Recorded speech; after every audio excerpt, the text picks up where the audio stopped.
Jaspreet Singh, attorney at law, New York and California. Immigration, deportation, defense, appeals, family law ਅਤੇ bankruptcy ਲਈ ਸੰਪਰਕ ਕਰੋ। More than 17 years of legal experience. Jaspreet Singh, attorney at law. ਸਤਿ ਸ਼੍ਰੀ ਅਕਾਲ ਜੀ ਸਾਰਿਆਂ ਨੂੰ। ਮੈਂ ਤੁਹਾਡਾ ਆਪਣਾ Jaspreet Singh attorney at law ਤੇ ਅੱਜ ਦਾ ਆਪਣਾ ਪ੍ਰੋਗਰਾਮ ਹੈ ਇਮੀਗ੍ਰੇਸ਼ਨ ਦੀਆਂ ਵੀਕਲੀ ਅਪਡੇਟਸ। ਇਸ ਪ੍ਰੋਗਰਾਮ ਦੇ ਵਿੱਚ ਜਿੱਥੇ ਆਪਾਂ ਅਮਰੀਕਾ ਦੀ ਇਮੀਗ੍ਰੇਸ਼ਨ ਦੀ ਗੱਲ ਕਰਦੇ ਹਾਂ, ਉੱਥੇ ਨਾਲ ਹੀ ਤੁਹਾਡੇ ਕੋਈ ਸਵਾਲਾਂ ਦੇ ਜਵਾਬ ਜਿਹੜੇ ਆ ਉਹ ਵੀ ਦੇਣ ਦੀ ਕੋਸ਼ਿਸ਼ ਕਰਦੇ ਹਾਂ। ਤੇ ਸਾਰਿਆਂ ਤੋਂ ਪਹਿਲਾਂ ਤਾਂ ਜਿਹੜੀਆਂ ਇੰਪੋਰਟੈਂਟ ਅਪਡੇਟਸ ਨੇ ਉਹਨਾਂ ਬਾਰੇ ਗੱਲ ਕਰਦੇ ਹਾਂ। ਪਹਿਲੀ ਅਪਡੇਟ ਇਹ ਆ ਕਿ ਇਮੀਗ੍ਰੇਸ਼ਨ ਸਰਵਿਸ USCIS ਨੇ ਅਨਾਊਂਸ ਕੀਤਾ ਕਿ ਉਹ ਜਿਹੜਾ ਪ੍ਰੀਮੀਅਮ ਪ੍ਰੋਸੈਸਿੰਗ ਦਾ ਪ੍ਰੋਗਰਾਮ ਐਕਸਪੈਂਡ ਕਰ ਰਹੇ ਨੇ ਤੇ ਉਹਨਾਂ ਨੇ ਇੱਕ ਟਾਈਮਲਾਈਨ ਦਿੱਤੀ ਆ ਕਿ ਡਿਫਰੈਂਟ ਐਪਲੀਕੇਸ਼ਨਸ ਨੂੰ ਫਾਸਟ ਕਰਨ ਵਾਸਤੇ ਉਹ ਕੀ ਟਾਈਮਲਾਈਨ ਅੱਗੇ ਤੋਂ ਹੋਏਗੀ। ਤੇ ਉਹਨਾਂ ਨੇ ਇਹ ਜਿਹੜਾ ਉਹਨਾਂ ਨੇ ਸਿਸਟਮ ਨਵਾਂ ਲਾਗੂ ਕਰਨਾ ਹੈ 60 ਦਿਨ ਤੋਂ ਬਾਅਦ ਸ਼ੁਰੂ ਹੋਏਗਾ। ਤੇ ਇਹਦੇ 'ਚ ਬੇਸਿਕਲੀ ਜਿਹੜੇ ਕਾਫੀ ਇੱਥੇ ਦੇਰ ਤੋਂ ਆਵਾਜ਼ ਉੱਠ ਰਹੀ ਸੀ, ਅਸੀਂ ਵੀ ਉਠਾ ਰਹੇ ਸੀ, ਹੋਰ ਵੀ ਇਮੀਗ੍ਰੇਸ਼ਨ ਦੇ ਵਕੀਲ ਉਠਾ ਰਹੇ ਸੀ ਕਿ ਜਿਹੜੇ ਵਰਕ ਪਰਮਿਟ, ਵਰਕ ਆਥੋਰਾਈਜੇਸ਼ਨ ਇਹਨਾਂ ਦੀ ਰਿਨੂਅਲ ਨੂੰ ਤਕਰੀਬਨ 12 ਮਹੀਨੇ ਤੋਂ ਬਾਅਦ ਟਾਈਮ ਲੱਗ ਰਿਹਾ।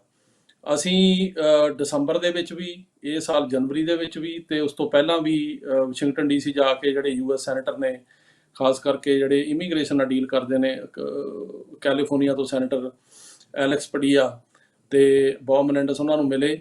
ਉਹਨਾਂ ਨੂੰ ਅਸੀਂ ਦੱਸਿਆ ਕਿ ਇਹ ਜਿਹੜਾ ਇੰਨਾ ਟਾਈਮ ਲੱਗ ਰਿਹਾ। ਉਹਨਾਂ ਨੇ ਇਮੀਗ੍ਰੇਸ਼ਨ ਦਾ ਜਿਹੜਾ ਡਿਪਾਰਟਮੈਂਟ ਦੇ ਹੈੱਡ ਨੇ ਉਹਨਾਂ ਨਾਲ ਗੱਲ ਕੀਤੀ ਵੀ ਟਾਈਮ ਘਟਾਉਣਾ ਚਾਹੀਦਾ ਜਿਵੇਂ ਮਰਜ਼ੀ। ਇਸ ਤੋਂ ਇਲਾਵਾ ਲਾਅ ਸੂਟ ਵੀ ਕੀਤੇ ਗਏ ਕਈ ਕੋਰਟਾਂ ਦੇ ਵਿੱਚ, ਕਈ ਆਰਗੇਨਾਈਜੇਸ਼ਨਸ ਵੱਲੋਂ, ਜਿਨ੍ਹਾਂ 'ਚ ASAP ਵੀ, ਦੂਜੀਆਂ ਵੀ, ਉਹਨਾਂ ਨੇ ਕੇਸ ਕੀਤੇ ਕਈ ਫਾਈਲ। ਤੇ ਕੇਸਾਂ ਦੇ ਵਿੱਚ ਉਹਨਾਂ ਨੇ ਇਹ ਕਿਹਾ ਕਿ ਜਿਹੜੀ ਇਮੀਗ੍ਰੇਸ਼ਨ ਸਰਵਿਸ ਆ, ਇਹਨੇ ਜਿਹੜੇ ਬਹੁਤ ਜ਼ਿਆਦਾ ਵੱਡਾ ਬੈਕਲੌਗ ਹੈ, ਬਹੁਤ ਡਿਲੇ ਹੈਗੀ ਆ, ਤੇ ਡਿਲੇ ਜਿਹੜੀ ਹੈਗੀ ਆ ਵਰਕ ਪਰਮਿਟਾਂ ਦੇ ਵਿੱਚ ਇਹ ਹੋਣੀ ਨਹੀਂ ਚਾਹੀਦੀ। ਉਹਦਾ ਸੱਟਾ ਇਹ ਆ ਕਿ ਇਹਨਾਂ ਨੇ ਹੁਣ ਕੁਝ ਚੇਂਜਸ ਕੀਤੀਆਂ ਨੇ ਤੇ ਇਹ ਚੇਂਜਸ ਜਿਹੜੀਆਂ ਨੇ ਇਹ ਤੁਹਾਨੂੰ ਮੈਂ ਥੋੜ੍ਹਾ ਡਿਟੇਲ 'ਚ ਵੀ ਦੱਸਦਾ ਕੀ ਨੇ। ਸਾਰਿਆਂ ਤੋਂ ਪਹਿਲਾਂ ਤਾਂ ਉਹਨਾਂ ਨੇ ਟਾਈਮ ਗੋਲਸ ਰੱਖੇ ਨੇ ਕਿ ਕੁਝ ਐਪਲੀਕੇਸ਼ਨਾਂ ਲਈ ਟਾਈਮ ਗੋਲ ਕੀ ਹੋਣਗੇ।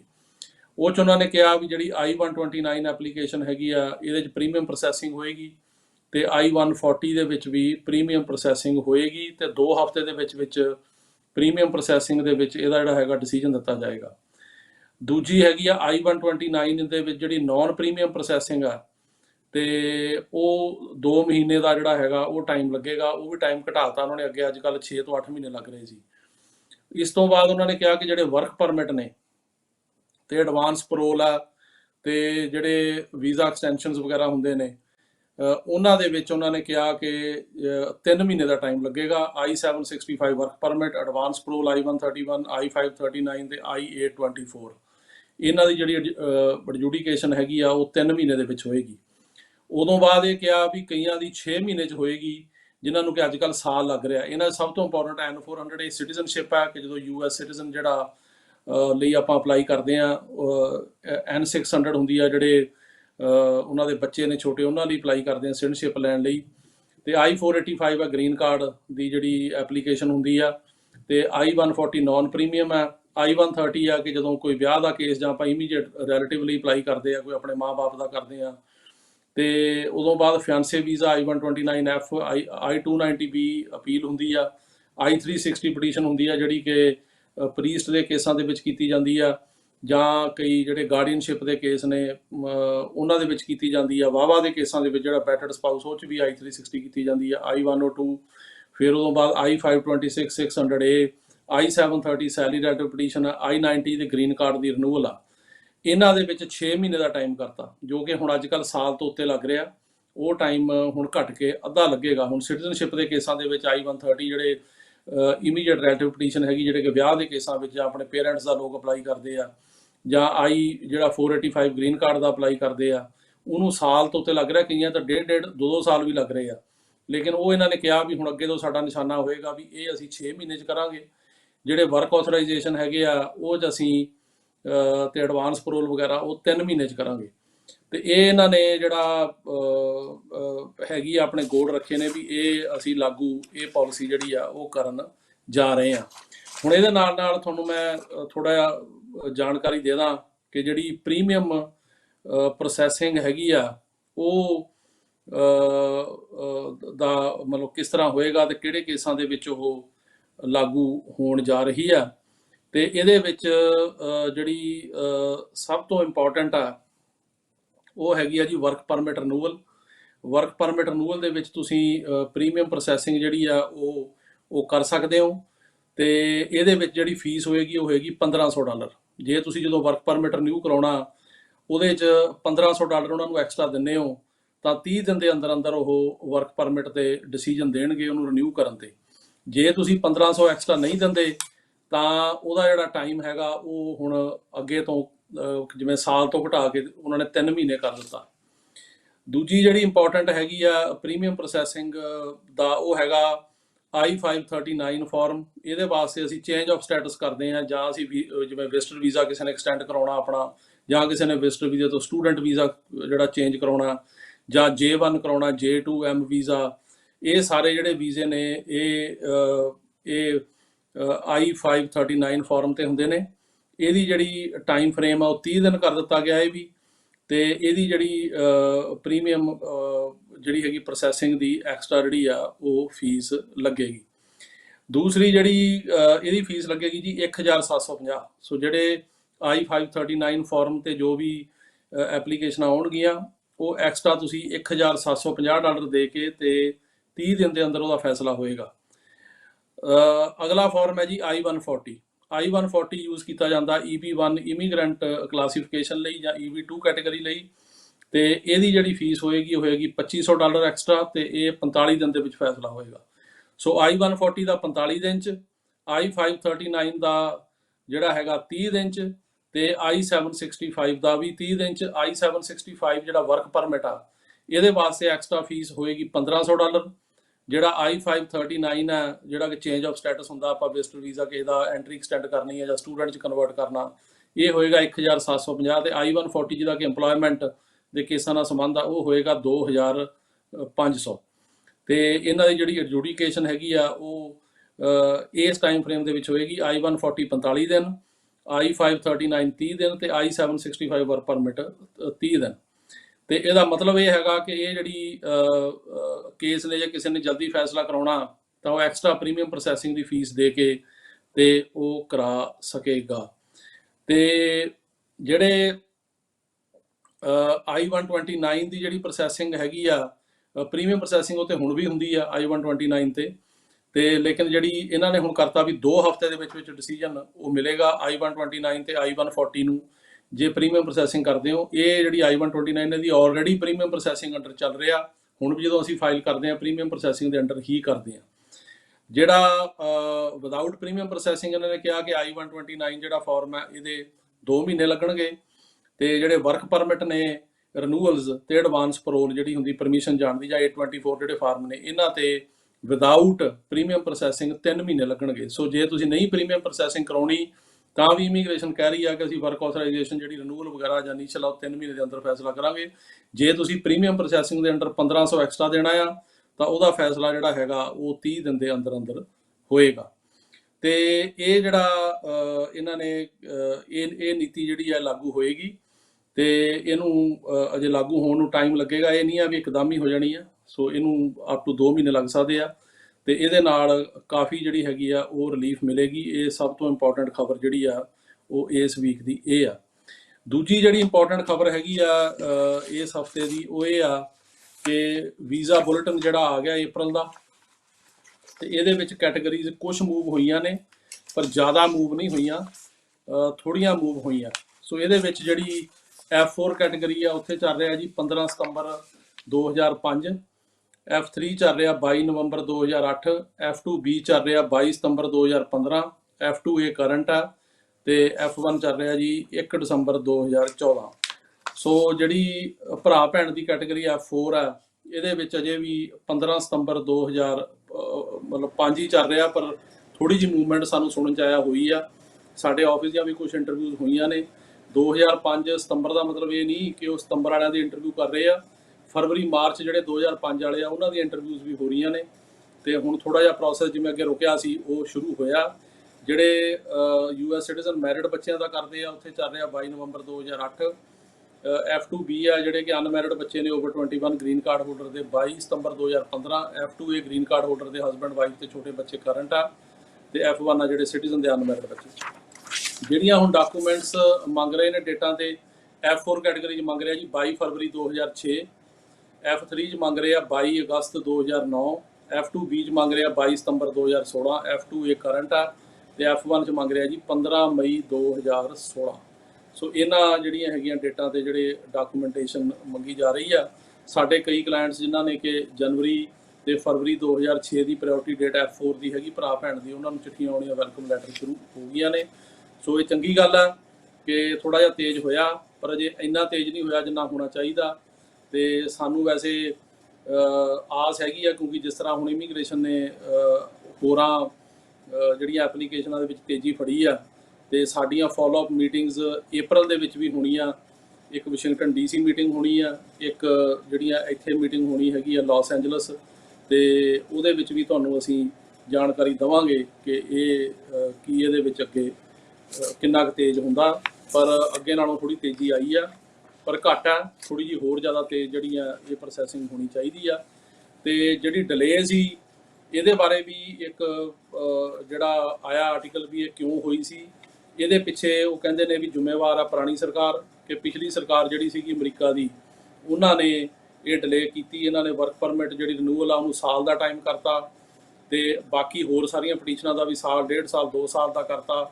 ਮਤਲਬ ਇਹ ਸੀ ਕਿ ਘੱਟ ਬੰਦਿਆਂ ਨੂੰ ਇਮੀਗ੍ਰੇਸ਼ਨ ਬੈਨੀਫਿਟ ਮਿਲਣ ਤੇ ਕੰਮ ਸਲੋ ਹੋਵੇ। ਫਿਰ ਬੈਨ ਲਾਏ ਕਈ ਕੈਟੇਗਰੀਆਂ ਤੇ, ਉਹਦੇ ਕਰਕੇ ਆ। ਨਹੀਂ ਤਾਂ ਆਮ ਤੌਰ ਤੇ ਇਸ ਤੋਂ ਪਹਿਲਾਂ ਆ ਜਿਹੜਾ ਵਰਕ ਪਰਮਿਟ ਰਿਨਿਊਅਲ ਵਗੈਰਾ 3 ਤੋਂ 4 ਮਹੀਨੇ ਹੀ ਲੱਗਦੇ ਹੁੰਦੇ ਸੀ, ਤੇ ਹੁਣ ਦੁਬਾਰਾ ਇਹਨਾਂ ਦੀ ਕੋਸ਼ਿਸ਼ ਹੈਗੀ ਆ ਕਿ ਲੱਗਣ। ਇਹਦੇ ਨਾਲ ਨਾਲ ਇੱਕ ਹੋਰ ਬੜੀ ਇੰਪੋਰਟੈਂਟ ਨਿਊਜ਼ ਆ, ਉਹ ਇਹ ਆ ਕਿ ਇਮੀਗ੍ਰੇਸ਼ਨ ਜਿਹੜੀ ਆ ਉਹ ਜਿਹੜੇ ਵਰਕ ਆਥੋਰਾਈਜੇਸ਼ਨ ਦਾ ਜਿਹੜਾ ਟਾਈਮ ਹੁੰਦਾ, ਜਦੋਂ ਕੋਈ ਬੰਦਾ ਰਿਨਿਊ ਕਰਾਉਂਦਾ ਵਰਕ ਪਰਮਿਟ, ਤਾਂ ਉਹਨੂੰ ਜਿਹੜਾ 6 ਮਹੀਨੇ ਦਾ ਗ੍ਰੇਸ ਟਾਈਮ ਦਿੱਤਾ ਜਾਂਦਾ, ਤਾਂ ਕਿ 6 ਮਹੀਨੇ ਤਾਂ ਉਹਦਾ ਟੈਂਪਰੇਰੀ ਜਿਹੜਾ ਵਰਕ ਪਰਮਿਟ ਹੈਗਾ ਉਹ ਵਧਾਇਆ ਜਾਂਦਾ ਵੀ ਉਹ ਕੰਮ ਕਰ ਸਕੇ। ਉਹ ਵਧਾ ਕੇ ਉਹਨੂੰ 1 ਸਾਲ ਕਰਨ ਦੀ ਵੀ ਉਹਨਾਂ ਦੀ ਜਿਹੜੀ ਆ ਉਹ ਪ੍ਰਪੋਜ਼ਲ ਆ ਕਿ ਜਿਹੜਾ ਇਨੀਸ਼ੀਅਲ ਲੈਟਰ ਹੁੰਦਾ ਉਹਨੂੰ ਉਹ 'ਤੇ ਟਾਈਮ ਵਧਾਇਆ ਜਾਵੇ, ਤਾਂ ਕਿ ਜੇ ਕਿਸੇ ਨੂੰ ਜ਼ਿਆਦਾ ਟਾਈਮ ਵੀ ਲੱਗਦਾ ਤਾਂ ਉਹਨੂੰ ਕੰਮ ਵਗੈਰਾ ਕਰਨ 'ਚ ਪ੍ਰੋਬਲਮ ਨਾ ਆਵੇ, ਉਹਨੂੰ ਕੰਮਾਂ ਤੋਂ ਲੇ ਆਫ ਨਾ ਹੋਵੇ, ਤੇ ਉਹ ਵੀ ਵਧਾਇਆ ਜਾਊਗਾ। ਪਰ ਇਹ ਚੰਗੀ ਗੱਲ ਆ, ਜਿਵੇਂ ਇਹਨਾਂ ਨੇ ਕਿਹਾ ਵੀ ਅਸੀਂ 3 ਮਹੀਨੇ ਦੇ ਅੰਦਰ ਅੰਦਰ ਵਰਕ ਪਰਮਿਟ ਦੇਵਾਂਗੇ। ਸੋ ਜੇ ਇਹ 'ਤੇ ਕਾਇਮ ਰਹਿਣ ਤਾਂ ਉਹ ਵੀ ਅੱਛੀ ਗੱਲ ਆ। ਪਰ ਜੇ ਕਿਸੇ ਨੂੰ ਜ਼ਿਆਦਾ ਲੋੜ ਆ, ਉਹ ਹੁਣ ਅੱਗੇ ਚੱਲ ਕੇ ਪ੍ਰੀਮੀਅਮ ਪ੍ਰੋਸੈਸਿੰਗ ਜਦੋਂ ਸਟਾਰਟ ਹੋਏਗੀ, ਉਹਦੇ 'ਚ 30 ਦਿਨ ਦੇ ਅੰਦਰ ਵੀ ਆਪਣਾ ਵਰਕ ਪਰਮਿਟ ਜਿਹੜਾ ਉਹ ਰਿਨਿਊ ਕਰਵਾ ਸਕਦਾ। ਸੋ ਇਹਦੇ ਨਾਲ ਨਾਲ ਜਿਹੜੀ ਹੋਰ ਇੰਪੋਰਟੈਂਟ ਖਬਰ ਹੈਗੀ ਆ ਉਹ ਇਹ ਆ ਕਿ ਜਿਹੜੀ ਅਮਰੀਕਾ ਦੇ ਵਿੱਚ ਇਹਨਾਂ ਨੇ ਜਿਹੜਾ ਨਵਾਂ ਅਸਾਈਲਮ ਦਾ ਸ਼ੁਰੂ ਕੀਤਾ ਆ ਸਿਸਟਮ, ਉਹਦੇ ਵਿੱਚ ਜਿਹੜਾ ਟਾਈਟਲ 42 ਆ ਉਹਨੂੰ ਖਤਮ ਕਰਨ ਜਾ ਰਹੀ ਹੈ ਸਰਕਾਰ। ਟਾਈਟਲ 42 ਇੱਕ ਬਾਰਡਰ ਉੱਤੇ ਪਾਲਿਸੀ ਲਾਗੂ ਹੋਈ ਸੀ, ਜਿਹਦੇ ਤਹਿਤ ਕਿ ਜਿਹੜੇ ਬੰਦੇ ਉੱਥੇ ਆਉਂਦੇ ਆ ਸਦਰਨ ਬਾਰਡਰ ਤੇ ਜਾਂ ਕਿਸੇ ਵੀ ਬਾਰਡਰ ਤੇ, ਉਹਨਾਂ ਨੂੰ ਵਾਪਸ ਭੇਜਿਆ ਜਾ ਸਕਦਾ, ਇਹ ਕਹਿ ਕੇ ਕਿ ਉਹ ਇੱਥੇ ਹੈਲਥ ਜਿਹੜੀ ਲੋਕਾਂ ਦੀ ਆ ਉਹਦੇ ਲਈ ਖਤਰਾ ਬਣ ਸਕਦੇ ਆ, ਮਹਾਮਾਰੀ ਜਿਹੜੀ ਉਹ ਫੈਲਾ ਸਕਦੇ ਆ। ਤੇ ਇਹ ਜਿਹੜਾ ਟਾਈਟਲ 42 ਹੈ, ਇਹਨੂੰ ਲਾ ਕੇ ਪਿਛਲੀ ਸਰਕਾਰ ਨੇ ਵੀ ਤੇ ਹੁਣ ਵੀ ਪਿੱਛੇ ਕਾਫੀ ਲੋਕਾਂ ਨੂੰ ਵਾਪਸ ਮੋੜਿਆ ਗਿਆ ਬਾਰਡਰ ਤੋਂ, ਜਾਂ ਐਂਟਰੀ ਨਹੀਂ ਦਿੱਤੀ ਗਈ ਅਮਰੀਕਾ ਜਿਹੜੇ ਆਉਂਦੇ ਆ। ਇਹਨੂੰ ਸਰਕਾਰ ਮਈ ਤੋਂ ਖਤਮ ਕਰਨ ਜਾ ਰਹੀ ਆ, ਤੇ ਮਈ ਤੋਂ ਜਿਹੜਾ ਟਾਈਟਲ 42 ਆ ਇਹ ਖਤਮ ਕੀਤਾ ਜਾਏਗਾ। ਤੇ ਇਹ ਕਰਕੇ ਇਹਦੇ ਨਾਲ ਇਹ ਫਾਇਦਾ ਹੋਏਗਾ ਵੀ ਜਿਹੜੇ ਬੰਦਿਆਂ ਨੂੰ ਇਹ ਲਾ ਕੇ ਮੋੜਿਆ ਜਾਂਦਾ ਉਹ ਅਮਰੀਕਾ ਦੇ ਵਿੱਚ ਆ ਸਕਣਗੇ। ਪਰ ਇਹਦੇ ਨਾਲ ਨਾਲ ਜਿਹੜੀ ਰਿਮੇਨ ਇਨ ਮੈਕਸੀਕੋ ਪਾਲਿਸੀ ਆ ਉਹ ਰਹੇਗੀ, ਉਹਦਾ ਕੋਈ ਅਸਰ ਨਹੀਂ, ਕਿਉਂਕਿ ਉਹ ਪਾਲਿਸੀ ਦਾ ਇਹਦੇ ਤੇ ਕੋਈ ਵੀ ਜਿਹੜਾ ਹੈਗਾ ਉਹ ਅਸਰ ਨਹੀਂ ਪਏਗਾ। ਉਹ 'ਚ ਜਿਹੜੇ ਬੰਦਿਆਂ ਨੂੰ ਉਹ ਚਾਹਣਗੇ ਕਿ ਉੱਥੇ ਰਹਿ ਕੇ ਆਪਣੇ ਕੇਸ ਲੜਨ, ਜਿਨ੍ਹਾਂ ਵਿੱਚ ਕਿ ਖਾਸ ਕਰਕੇ ਸੈਂਟਰਲ ਅਮਰੀਕਾ ਦੇ ਲੋਕ ਨੇ, ਉਹਨਾਂ ਨੂੰ ਉੱਥੇ ਰਹਿ ਕੇ ਹੀ ਆਪਣੇ ਕੇਸ ਲੜਨੇ ਪੈ ਸਕਦੇ ਆ। ਇਹ ਤੋਂ ਬਾਅਦ ਜਿਹੜਾ ਹੋਰ ਇੰਪੋਰਟੈਂਟ ਇੱਕ ਇਸ਼ੂ ਹੈਗਾ ਉਹ ਇਹ ਹੈਗਾ ਕਿ ਜਿਹੜਾ ਨਿਊ ਅਸਾਈਲਮ ਪ੍ਰੋਸੈਸ ਬਾਰੇ ਆਪਾਂ ਗੱਲ ਕੀਤੀ ਸੀ, ਉਹਦੇ ਬਾਰੇ ਸਾਨੂੰ ਕਾਫੀ ਲੋਕਾਂ ਨੇ ਸਵਾਲ ਜਿਹੜੇ ਹੈਗੇ ਉਹ ਕੀਤੇ ਆ। ਇਹ ਜਿਹੜੀ ਪਾਲਿਸੀ ਆ ਇਹ 60 ਦਿਨ ਤੋਂ ਬਾਅਦ ਲਾਗੂ ਹੋਏਗੀ। ਇਹਦੇ ਵਿੱਚ ਬੇਸਿਕਲੀ ਕੀ ਆ, ਮੈਂ ਇੱਕ ਵਾਰੀ ਫੇਰ ਕਲੈਰੀਫਾਈ ਕਰਦਾ ਕਿ ਜਿਹੜੇ ਬੰਦੇ ਇੱਥੇ ਸਦਰਨ ਬਾਰਡਰ ਤੋਂ ਆਉਣਗੇ ਕ੍ਰਾਸ ਕਰਕੇ, ਉਹਨਾਂ ਬੰਦਿਆਂ ਨੂੰ ਬੇਸਿਕਲੀ ਇਹ ਆਪਣਾ ਜਿਹੜਾ ਅਸਾਈਲਮ ਅਫਸਰ ਦੇ ਕੋਲ ਭੇਜਿਆ ਜਾਏਗਾ ਕ੍ਰੈਡੀਬਲ ਪਾਸ ਹੋਣ ਤੋਂ ਬਾਅਦ। ਅਸੈਲਮ ਅਫਸਰ ਜਿਹੜਾ ਹੈਗਾ ਉਹਨੂੰ 45 ਦਿਨ ਦੇ ਵਿੱਚ ਇਹਨਾਂ ਦੀ ਇੰਟਰਵਿਊ ਕਰਕੇ ਡਿਸੀਜਨ ਦੇਣਾ ਪਏਗਾ। ਜੇ ਉਹ ਕੇਸ ਪਾਸ ਕਰਦਾ ਤਾਂ ਉੱਥੇ ਹੀ ਹੋ ਜਾਏਗਾ, ਜੇ ਉਹ ਨਹੀਂ ਕਰਦਾ ਅੱਗੇ ਰੈਫਰ ਕਰਦਾ ਤਾਂ ਕੋਰਟ ਦੇ ਵਿੱਚ ਇਮੀਗ੍ਰੇਸ਼ਨ ਜੱਜ ਕੋਲੇ ਕੇਸ ਜਾਏਗਾ ਤੇ ਇਮੀਗ੍ਰੇਸ਼ਨ ਜੱਜ ਜਿਹੜਾ ਹੈਗਾ ਉਹਨੂੰ ਵੀ ਟਾਈਮ ਬਾਉਂਡ ਕਰ ਦਿੱਤਾ। ਤੇ ਪ੍ਰੋਸੈਸ ਇਹ ਹੈਗਾ ਕਿ ਸਾਰਾ ਕੁਝ ਜਿਹੜਾ ਉਹ 6 ਮਹੀਨੇ ਦੇ ਵਿੱਚ ਇਹਨਾਂ ਦਾ ਫੈਸਲਾ ਹੋਵੇ ਤੇ ਇਹਨਾਂ ਦੇ ਕੇਸ ਜਿਹੜਾ ਨਿਪਟਾਰਾ ਹੋਵੇ, ਕਿਉਂਕਿ ਜਿਹੜੇ ਇਮੀਗ੍ਰੇਸ਼ਨ ਜੱਜ ਨੇ ਉਹਨਾਂ ਨੂੰ ਇਹ ਜਿਹੜੀ ਹੈਗੀ ਆ ਸਰਕਾਰ ਨੇ ਤਕੀਦ ਕੀਤੀ ਹੈ ਇਹਦੇ ਅੰਡਰ ਕਿ 90 ਦਿਨ ਦੇ ਵਿੱਚ ਤੁਸੀਂ ਇਹ ਕੇਸ ਜਿਹੜੇ ਸੁਣਨੇ ਨੇ ਫੈਸਲਾ ਕਰਨਾ ਜੋ ਤੁਹਾਡੇ ਕੋਲ ਆਉਂਦੇ ਆ, ਤੇ ਉਹਦੇ ਵਿੱਚ 30 ਦਿਨ ਐਕਸਟਰਾ ਬੰਦਾ ਟਾਈਮ ਹੋਰ ਲੈ ਸਕਦਾ ਪੇਪਰ ਜਮ੍ਹਾਂ ਕਰਾਉਣ ਲਈ, ਪਰ 120 ਦਿਨ ਤੋਂ ਵੱਧ ਨਹੀਂ ਵਧੇਗਾ। ਸੋ ਟੋਟਲ ਟਾਈਮ 120 ਦਿਨ ਇਹ ਤੇ 45 ਅਸੈਲਮ ਅਫਸਰ ਦੇ ਤੋਂ ਪਾ ਕੇ ਤਕਰੀਬਨ 6 ਮਹੀਨੇ ਦੇ ਵਿੱਚ ਇਹਦਾ ਜਿਹੜਾ ਹੈਗਾ ਉਹ ਡਿਸੀਜਨ ਹੋਏਗਾ ਨਵੇਂ ਬੰਦਿਆਂ ਨੂੰ, ਜਿਹੜੇ ਕਿ ਹੁਣ ਨਵੇਂ ਆਉਣਗੇ। ਇਹ ਵੀ 2 ਮਹੀਨੇ ਤੋਂ ਬਾਅਦ ਪਾਲਿਸੀ ਜਿਹੜੀ ਆ ਉਹ ਲਾਗੂ ਹੋਏਗੀ। ਇਹ ਤੋਂ ਇਲਾਵਾ ਕੁਝ ਜਿਹੜਾ ਹੈਗਾ ਉਹ ਅਸੈਲਮ ਕੇਸਾਂ ਬਾਰੇ ਉਹ ਇਹ ਆ ਕਿ ਜਿਹੜੇ ਹੁਣ ਅਸੈਲਮ ਦੀਆਂ ਕੁਝ ਡੇਟਾਂ ਆ ਰਹੀਆਂ ਨੇ ਉਹਨਾਂ ਤੇ ਗਵਰਨਮੈਂਟ ਜਿਹੜੀ ਆ ਉਹ ਫਾਸਟ ਤਾਂ ਉਹਨਾਂ ਨੇ ਸਾਰਾ ਕੁਝ ਹੀ ਕਰਤਾ। ਵੈਸੇ ਜਿਹੜੇ ਬੰਦੇ ਅਜੇ ਤੱਕ ਲਾਗੂ ਨਹੀਂ ਹੋਈ ਪਾਲਿਸੀ, ਪਰ ਜਿਹੜੇ ਲੋਕੀ ਅਜੇ ਵੀ ਆ ਰਹੇ ਨੇ ਹੁਣ ਆ ਜਿਹੜੇ ਜਨਵਰੀ ਤੋਂ ਬਾਅਦ ਖਾਸ ਕਰਕੇ ਉਹਨਾਂ ਦੇ ਜਿਹੜੇ ਕੇਸ ਨੇ ਉਹ ਫਾਸਟ ਪ੍ਰੋਸੈਸਿੰਗ ਹੋ ਰਹੀ ਆ, ਉਹਨਾਂ ਨੂੰ ਜਿਹੜਾ ਹੈਗਾ ਉਹ 6 ਮਹੀਨੇ ਤੋਂ ਲੰਬੀ ਡੇਟ ਨਹੀਂ ਮਿਲ ਰਹੀ। ਤੇ ਜਦੋਂ ਆ ਨਵੀਂ ਪਾਲਿਸੀ ਸ਼ੁਰੂ ਹੋ ਗਈ ਤਾਂ ਉਹ 6 ਮਹੀਨੇ ਤੋਂ ਵੀ ਘੱਟ ਕੇ 3 ਮਹੀਨੇ ਜਿਹੜਾ ਹੈਗਾ ਉਹ ਰਹਿ ਜਾਏਗਾ। ਰੀਲੋਕੇਸ਼ਨ ਦੇ ਇਸ਼ੂ ਦੇ ਉੱਤੇ ਅੱਜ ਕੱਲ ਕਾਫੀ ਜਿਹੜੇ ਕੇਸ ਨੇ ਉਹਨਾਂ ਤੇ ਅਸੈਲਮ ਦੇ ਕੋਰਟਾਂ ਵਿੱਚ ਬਹਿਸ ਹੁੰਦੀ ਆ, ਕਿਉਂਕਿ ਉਹ ਕਈ ਵਾਰੀ ਜੱਜ ਜਾਂ ਜਿਹੜੇ ਸਰਕਾਰੀ ਵਕੀਲ ਨੇ ਉਹ ਕਹਿ ਦਿੰਦੇ ਨੇ ਕਿ ਤੁਸੀਂ ਰੀਲੋਕੇਟ ਕਰ ਸਕਦੇ ਹੋ। ਰੀਲੋਕੇਸ਼ਨ ਦਾ ਮਤਲਬ ਆ ਵੀ ਕਿਸੇ ਹੋਰ ਜਗ੍ਹਾ ਤੁਸੀਂ ਆਪਣੀ ਕੰਟਰੀ ਦੇ ਵਿੱਚ ਰਹਿ ਸਕਦੇ ਹੋ। ਜਿਵੇਂ ਜੇ ਕੋਈ ਬੰਦਾ ਇੰਡੀਆ ਤੋਂ ਆਇਆ, ਫਰਜ਼ ਕਰੋ ਉਹ ਕਹਿ ਰਿਹਾ ਕਿ ਮੈਨੂੰ ਮੈਂ ਪੰਜਾਬ ਦਾ ਜਾਂ ਹਰਿਆਣੇ ਦਾ, ਉੱਥੋਂ ਖਤਰਾ, ਤਾਂ ਉਹ ਇਹ ਕਹਿੰਦੇ ਨੇ ਕਿ ਤੁਸੀਂ ਜਾਏ ਕਿਤੇ ਹੋਰ ਰਹਿ ਲਓ, ਦਿੱਲੀ ਰਹਿ ਲਓ, ਬੰਬੇ ਰਹਿ ਲਓ, ਕਿਸੇ ਹੋਰ ਸਟੇਟ ਯੂਪੀ ਰਹਿ ਲਓ, ਇਸ ਤਰ੍ਹਾਂ ਤੁਸੀਂ ਰੀਲੋਕੇਟ ਕਰ ਸਕਦੇ ਹੋ ਆਪਣੀ ਕੰਟਰੀ ਦੇ ਵਿੱਚ। ਸੋ ਇਹ ਬੇਸਿਕਲੀ ਇੱਕ ਹੈਗਾ ਜਿਹਦੇ ਅੰਡਰ ਇਹ ਅੱਜ ਕੱਲ ਕੇਸਾਂ ਨੂੰ ਜ਼ਿਆਦਾ ਜਿਹੜਾ ਹੈਗਾ ਸਕਰੂਟਨਾਈਜ਼ ਕਰਦੇ ਆ। ਬਾਕੀ ਸਾਡੀਆਂ 4 ਅਸੈਲਮ ਹੀਅਰਿੰਗ ਸੀਗੀਆਂ ਇਸ ਵੀਕ ਤੇ ਉਹਨਾਂ ਵਿੱਚੋਂ 3 ਕੇਸ ਸਾਡੇ ਪਾਸ ਹੋਏ ਆ। ਇੱਕ ਕੇਸ ਦੇ ਵਿੱਚ ਰੀਲੋਕੇਸ਼ਨ ਕਰਕੇ ਜੱਜ ਨੇ ਸਾਨੂੰ ਟਾਈਮ ਦਿੱਤਾ ਵੀ ਤੁਸੀਂ ਹੋਰ ਡਾਕੂਮੈਂਟੇਸ਼ਨ ਜਮ੍ਹਾਂ ਕਰਾਓ ਕਿ ਇਹ ਬੰਦਾ ਜਿਹੜਾ ਹੈਗਾ ਇਹ ਹੋਰ ਥਾਂ ਤੇ ਰੀਲੋਕੇਟ ਕਿਉਂ ਨਹੀਂ ਹੋ ਸਕਦਾ। ਸੋ ਇਹ ਇੱਕ ਇੰਪੋਰਟੈਂਟ ਇਸ਼ੂ ਹੈ ਜਿਹੜਾ ਹੁਣ ਹੋ ਰਿਹਾ। ਤੇ ਇਹਦੇ ਨਾਲ ਜਿਹੜੀ ਸਦਰਨ ਬਾਰਡਰ ਦੀ ਜਿਹੜੀ ਹੈਗੀ ਜਿੱਥੋਂ ਕਿ ਲੋਕ ਆਉਂਦੇ ਆ ਲੰਘ ਕੇ, ਉਹ ਇਹ ਆ ਬੇਸਿਕਲੀ ਕਿ ਟਾਈਟਲ 42 ਜਿਵੇਂ ਮੈਂ ਤੁਹਾਨੂੰ ਦੱਸਿਆ ਹੀ ਆ ਵੀ ਉਹ ਖਤਮ ਹੋ ਜਾਏਗਾ ਮਈ ਦੇ ਵਿੱਚ। ਤੇ ਜਿਹੜੇ ਤਾਂ ਫੈਮਲੀਆਂ ਦੇ ਨਾਲ ਆਉਂਦੇ ਆ ਛੋਟੇ ਬੱਚਿਆਂ ਨਾਲ, ਉਹਨਾਂ ਨੂੰ 72 ਘੰਟੇ ਦੇ ਵਿੱਚ ਰਿਲੀਜ਼ ਕਰਤਾ ਜਾਂਦਾ। ਤੇ ਜਿਹੜੇ 18 ਸਾਲ ਤੋਂ ਘੱਟ ਉਮਰ ਦੇ ਆਉਂਦੇ ਉਹਨਾਂ ਨੂੰ ਵੀ, ਜਿਹੜੇ 18 ਸਾਲ ਤੋਂ ਉੱਪਰ ਆਉਂਦੇ ਆ ਉਹਨਾਂ ਨੂੰ ਕਈਆਂ ਨੂੰ ਤਾਂ ਜਿਹੜੀ ਪੋਸਟ ਆ ਉੱਥੋਂ ਛੱਡ ਦਿੰਦੇ ਆ, ਕਈਆਂ ਨੂੰ ਇਹ ਇਮੀਗ੍ਰੇਸ਼ਨ ਜਿਹੜੀ ਡਿਟੈਂਸ਼ਨ 'ਚ ਲੈ ਜਾਂਦੇ ਆ, ਉੱਥੇ ਫਿਰ ਇਮੀਗ੍ਰੇਸ਼ਨ ਜੱਜ ਬੌਂਡ ਕਰਦੇ ਆ ਜਾਂ ਉੱਥੇ ਕ੍ਰੈਡੀਬਲ ਫੀਅਰ ਵਗੈਰਾ ਹੁੰਦੀ ਆ। ਪਰ ਇਹ ਨੀਤੀ ਜਿਹੜੀ ਆ ਇਹ ਬਦਲੇਗੀ ਤਕਰੀਬਨ 2 ਮਹੀਨੇ ਤੋਂ ਬਾਅਦ। ਉਦੋਂ ਬਾਅਦ ਜਿਹੜੀ ਪ੍ਰੋਸੈਸਿੰਗ ਆ ਉਹ ਕਾਫੀ ਤੇਜ਼ ਸਰਕਾਰ ਕਰਨ ਜਾ ਰਹੀ ਆ, ਤੇ ਹੁਣ ਦੇਖਾਂਗੇ ਕਿ ਅਮਲ ਦੇ ਵਿੱਚ ਜਿਹੜਾ ਹੈਗਾ ਇਹ ਕਿੰਨੀ ਕੁ ਤੇਜ਼ ਹੁੰਦੀ ਆ। ਤੇ ਇਹਨਾਂ ਨੂੰ ਜ਼ਿਆਦਾ ਆਫੀਸਰਸ ਵਗੈਰਾ ਹਾਇਰ ਕਰਨੇ ਪੈਣਗੇ, ਜੱਜ ਕਰਨੇ ਪੈਣਗੇ, ਉਹ ਇਹ ਕਰਨਗੇ। ਤੇ ਉਹਦੇ 'ਚ ਇਹ ਫਾਇਦਾ ਇਹ ਹੋਏਗਾ ਕਿ ਜਿਹੜੇ ਬੰਦੇ ਆਉਂਦੇ ਆ ਉਹਨਾਂ ਨੂੰ ਬੜਾ ਛੇਤੀ ਉਹਨਾਂ ਦੇ ਕੇਸਾਂ ਦਾ ਜਿਹੜਾ ਨਿਪਟਾਰਾ ਹੋਣ ਜਾ ਰਿਹਾ। ਸੋ ਇਹ ਸੀ ਹੁਣ ਦੀਆਂ ਇੰਪੋਰਟੈਂਟ ਖਬਰਾਂ। ਤੇ ਬਾਕੀ ਤੁਹਾਡੇ ਜਿਹੜੇ ਸਵਾਲਾਂ ਦੇ ਜਵਾਬ ਨੇ ਉਹ ਆਪਾਂ ਹੁਣ ਦੇਣ ਦੀ ਕੋਸ਼ਿਸ਼ ਕਰਦੇ ਹਾਂ ਜੀ। ਤੇ ਸਾਰਿਆਂ ਤੋਂ ਪਹਿਲਾਂ ਤਾਂ ਸਾਡਾ ਥੈਂਕਸ ਕਰ ਰਹੇ ਨੇ, ਉਹ ਕਹਿੰਦੇ ਨੇ ਕਿ ਤੁਸੀਂ ਬੜੀ ਇੰਪੋਰਟੈਂਟ ਇਨਫੋਰਮੇਸ਼ਨ ਸਾਨੂੰ ਦਿੰਦੇ ਹੋ। ਤੇ ਦੂਜਾ ਉਹਨਾਂ ਨੇ ਪੁੱਛਿਆ ਕਿ 2019 ਦਾ ਕੇਸ ਜਿਹੜੇ ਨੇ ਇਹ ਅਜੇ ਵੀ ਅਸੀਂ ਸਾਰੇ ਡਾਕੂਮੈਂਟ F3 ਸਬਮਿਟ ਕੀਤੇ ਨੇ, ਮਤਲਬ ਪੈਂਡਿੰਗ ਨੇ। ਤੇ ਇਹ ਦੱਸੋ ਕਿ ਇਹਨੂੰ ਕਿੰਨਾ ਟਾਈਮ ਲੱਗੂਗਾ। ਤੇ ਉਹਨਾਂ ਨੇ ਇਹ ਵੀ ਕਿਹਾ ਕਿ ਜੇ ਕਿਸੇ ਦੇ ਡਾਕੂਮੈਂਟ ਪੈਂਡਿੰਗ ਹੋਣ ਇਸ ਕੈਟਾਗਰੀ 'ਚ ਤੇ ਉਹ ਅਮਰੀਕਾ ਆਇਆ ਹੋਵੇ ਤਾਂ ਉਹਨੂੰ ਵਾਪਸ ਜਾਣਾ ਪਏਗਾ। ਦੇਖੋ ਤੁਹਾਡਾ ਬੜਾ ਧੰਨਵਾਦ ਕਿ ਤੁਸੀਂ ਸਾਡੇ ਜਿਹੜੇ ਹੈਗੇ ਆ ਇਹ ਪ੍ਰੋਗਰਾਮਸ ਦੇਖਦੇ ਹੋ, ਵੀਡੀਓਜ਼ ਦੇਖਦੇ ਹੋ ਤੇ ਤੁਹਾਨੂੰ ਜਿਹੜਾ ਹੈਗਾ ਇਹ ਪਸੰਦ ਆਉਂਦੇ ਆ। ਪਰ ਇਹਦੇ ਨਾਲ ਤੁਹਾਨੂੰ ਮੈਂ ਦੱਸਦਾ ਕਿ ਡਿਲੇ ਕਾਫੀ ਜ਼ਿਆਦਾ ਹੈ। ਜਿਵੇਂ ਹੁਣ ਰਿਪੋਰਟ ਆਈ ਆ ਕਿ ਪਿਛਲੀ ਸਰਕਾਰ ਜ਼ਿੰਮੇਵਾਰ ਹੈ ਜਿਨ੍ਹਾਂ ਨੇ ਕਿ ਹਰੇਕ ਚੀਜ਼ ਤੇ ਟਾਈਮ ਜ਼ਿਆਦਾ ਲਾਇਆ। ਇਹ ਸਰਕਾਰ ਕੋਸ਼ਿਸ਼ ਕਰ ਰਹੀ ਆ ਕਿ ਇਹਨੂੰ ਜਿੰਨਾ ਜਲਦੀ ਕੀਤਾ ਜਾ ਸਕੇ। ਤੇ ਇੰਟਰਵਿਊਜ਼ ਜਿਹੜੀਆਂ ਨੇ ਉਹ ਪੈਂਡਿੰਗ ਨੇ ਕਾਫੀ, ਜਿਹੜੀਆਂ ਪ੍ਰਾਇਓਰਟੀ ਡੇਟਸ ਨੇ ਉਹਦਾ ਮਤਲਬ ਇਹ ਨਹੀਂ ਕਿ ਉਹਨਾਂ ਡੇਟਾ ਤੱਕ ਇੰਟਰਵਿਊਜ਼ ਹੋ ਗਈਆਂ ਨੇ, ਉਹਦੇ ਕਾਫੀ ਪਿੱਛੇ ਤੱਕ ਵੀ ਪੈਂਡਿੰਗ ਨੇ ਜਿਹੜੀਆਂ ਡੇਟਾਂ ਨੇ। ਤੇ ਜਿਵੇਂ ਮੈਂ ਤੁਹਾਨੂੰ ਦੱਸ ਕੇ ਹਟਿਆ ਕਿ ਜਿਹੜੀ F4 ਕੈਟਾਗਰੀ ਆ ਉਹਦੇ ਵਿੱਚ ਜਿਹੜੀਆਂ ਹੁਣ ਕਹਿਣ ਨੂੰ ਤਾਂ ਸਤੰਬਰ 2005 ਚੱਲ ਰਿਹਾ, ਪਰ ਜਿਹੜੀਆਂ ਇੰਟਰਵਿਊਜ਼ ਹੈਗੀਆਂ ਉਹ ਅਜੇ ਵੀ ਫਰਵਰੀ, ਮਾਰਚ, ਜਨਵਰੀ 2005 ਦੀਆਂ ਹੋ ਰਹੀਆਂ ਨੇ। ਇਸੇ ਤਰ੍ਹਾਂ ਹੀ F3 ਕੈਟਾਗਰੀ ਦੇ ਵਿੱਚ ਵੀ ਜਿਹੜੀ ਡੇਟ ਚੱਲ ਰਹੀ ਆ ਉਸ ਤੋਂ ਇੰਟਰਵਿਊਜ਼ ਜਿਹੜੀਆਂ ਹੈਗੀਆਂ ਉਹ ਪਿੱਛੇ ਮਤਲਬ ਚੱਲ ਰਹੀਆਂ ਨੇ। ਦੂਜੀ ਗੱਲ ਤੁਹਾਨੂੰ ਮੈਂ ਇਹ ਦੱਸਦਾ ਕਿ ਜਿਹੜੀਆਂ ਇਹ ਕੈਟਾਗਰੀਜ਼ ਹੈਗੀਆਂ F3 ਹੋ ਗਈ, F4 ਹੋ ਗਈ, ਇਹ ਫਸਟ ਪ੍ਰੈਫਰੈਂਸ ਕੈਟਾਗਰੀ ਨਹੀਂ ਆ। ਇਹਨਾਂ ਕੈਟਾਗਰੀਜ਼ ਦੇ ਵਿੱਚ ਜੇ ਕੋਈ ਬੰਦਾ ਅਮਰੀਕਾ ਦੇ ਵਿੱਚ ਆ ਕੇ ਓਵਰਸਟੇ ਕਰ ਜਾਂਦਾ ਤਾਂ ਜੇ ਉਹਦੀ ਪ੍ਰਾਇਓਰਟੀ ਡੇਟ ਕਰੰਟ ਵੀ ਹੋ ਜਾਂਦੀ ਆ, ਉਹਨੂੰ ਅਮਰੀਕਾ ਦੇ ਵਿੱਚ ਕੁਝ ਨਹੀਂ ਮਿਲ ਸਕਦਾ, ਆਪਣੀ ਕੰਟਰੀ ਜਾਣਾ ਪਊਗਾ। ਉੱਥੇ ਜਾ ਕੇ ਜਿਹੜਾ ਹੈਗਾ ਉਹ ਬਾਰ ਲੱਗ ਸਕਦਾ ਉਹਦੀ ਜਿਹੜੀ ਓਵਰਸਟੇ ਦੇ ਉੱਤੇ।